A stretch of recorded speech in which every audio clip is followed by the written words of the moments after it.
পার্বত্য চট্টগ্রামে উন্নয়ন সহযোগী বন্ধু রাষ্ট্রগুলো কোনো এজেন্ডা বাস্তবায়ন করছে না, এমন দাবি করেছেন ঢাকায় নিযুক্ত কানাডার হাই কমিশনার অজিত সিং।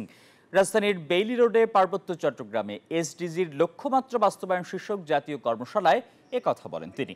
এ সময় পার্বত্য চট্টগ্রাম বিষয়ক উপদেষ্টা সুপ্রদীপ চাকমা বলেন, পার্বত্য অঞ্চল উৎপাদনে অংশ নিচ্ছে কিন্তু সুবিধা পাচ্ছে না।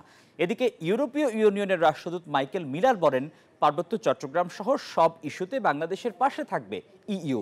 সংস্কার কার্যক্রম দ্রুত বাস্তবায়ন করবে সরকার, এমন আশাবাদ ব্যক্ত করেন তিনি। On hill tracts, the region is unique.